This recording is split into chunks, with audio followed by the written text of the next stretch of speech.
Hey guys, I'm Tyler, and today we're taking a look at Derek's first gen Tundra. Let's have a walk around it and see what he's got on it. So this is a 2006 limited Tundra. Now, as it sits, has about 134,000 miles. He bought it with about 114,000 on it, but this truck is in great shape. Derek's got it lifted on Icon 2.5 coilovers with the 650 pound springs. He's got SPC UCAs. He's replaced his ball joints, his lower ball joints with OEM, and in the back he's got Archive Garage leaf springs, and he's got the Icon shocks. These are 255/80/17 Toyo open country tires, so it's basically a skinny 33 is what you're looking at. Those are on TRD wheels, real TRD wheels, not replicas. I really like that setup. A little bit lower rolling resistance, less rolling mass, decent MPG, and then a better performance in terrain like snow. So this is how it sits. Just a small lift, basically level, a little bit of rake in the rear. Close up on the wheel tire setups. Like I said, Toyo RTs. He's got TRD wheels here, so 17-inch wheels. And then these are a hybrid between a mud and all-terrain tire right here. And then he's also got hidden back here, the reason for the 17-inch wheels, that's a big deal because he's able to fit the big brake upgrade, which is what it's known among first-gen Tundra owners. Basically, it's GX460 calipers that have been machined so that they fit within a first-gen Tundra brake setup. So these calipers, you can run the rotors as well for GX460. So basically, he's got GX460 brakes up front on a first-gen Tundra, which is a massive upgrade.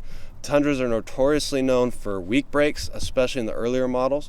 So upgrading to this larger braking system is a huge upgrade. Especially when you add larger tires, you're going to need bigger brakes to help stop as well as you did before. So big brake upgrade. So with these wheels, they have the correct offset and his tire's skinny enough that no spacers are required. So no spacers on the setup, front or rear. So these wheels are honestly a great choice for fitting larger tires.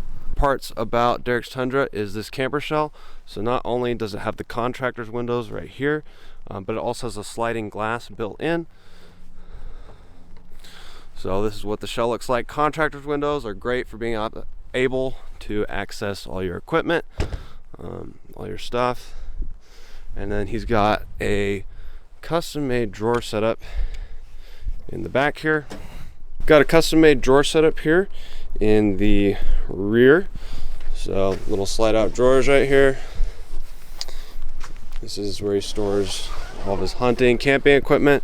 Great for excursions. And this shell setup, at least for me, looking at this truck, is key.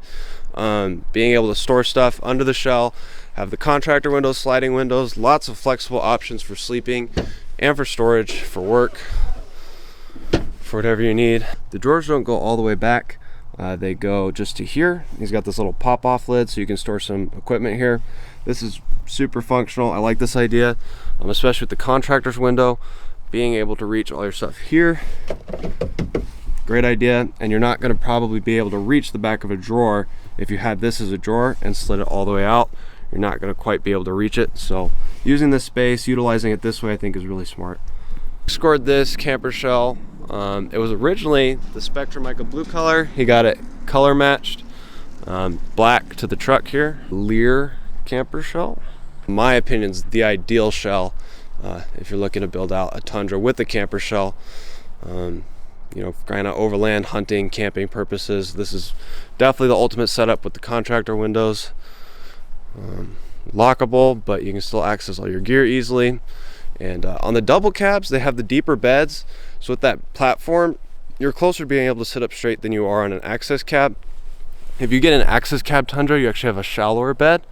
And so sitting up with a camper shell that's cab height is actually not as easy. So double cab with the camper shell. That is the most flexible bed arrangement you can get for trying to build out a Tundra. So up top, we've got Yakima tracks right here, screwed in, bolted down to the shell, and then we've got a Sherpa rack. Sherpa makes basically the nicest racks available, heavy duty, and he went with that over a Prinsu rack. This is a great addition. If you're trying to store more on top of a shell, if you're trying to run a rooftop tent, these Sherpa racks are awesome, super heavy duty, and make a nice addition to this truck. To the interior, so we've got an under the seat subwoofer here, Rockford Fosgate unit. He bought it with the truck that way, but this is definitely a popular mod that I've seen before. Before this was a subwoofer, this was under seat storage. But yeah, very interesting way to convert that. And on the interior here, we just got a aftermarket touchscreen wireless stereo there.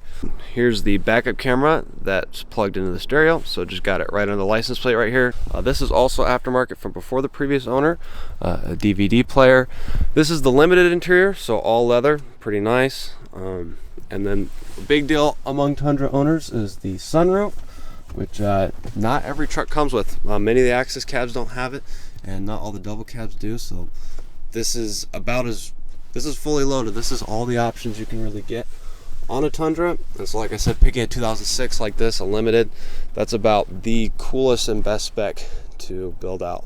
But this truck is in great shape. This is a great example of probably the ultimate Tundra configuration. 06, you're getting the most powerful V8. You're getting the 5-speed transmission instead of the 4-speed.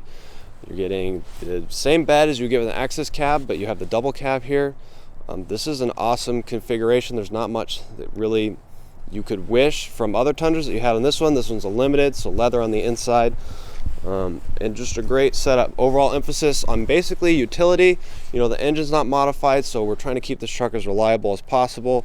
Skinnier 33s, a lightweight camping setup, a great camper shell setup. This is just a great basic, does everything well type of build. This rig's main use is just camping, mountain excursions, and hunting. But this is a great phase 1 build if you're really trying to build up a Tundra, or a great stopping point for a lot of overland and camping usages. There's nothing frivolous or extra on this build.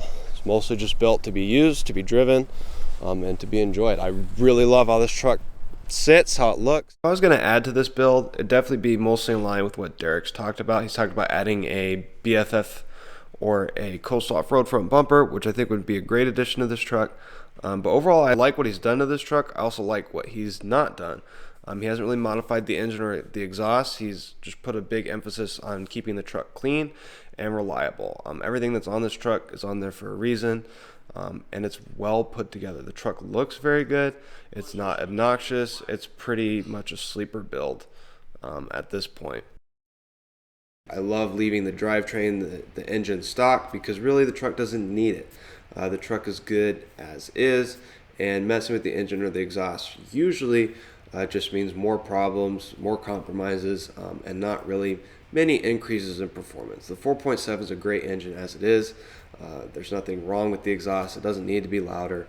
This is a great example of taking a pickup, keeping it clean, and making a really nice build out of it. And he's also got some projector retrofits that he showed me in the work. He's going to make his own projector retrofits, which I think is a great idea for this truck. The first-gen Tundras in general, the stock headlights are kind of lackluster, and you get a lot of performance just out of adding to the headlights. You don't need all the off-road lights and stuff like that. If you get a nice set of projectors like what Derek's going to build for this truck, I think he'll be set. That's Derek's Tundra. Thank you guys so much for watching, and I will catch you in the next video.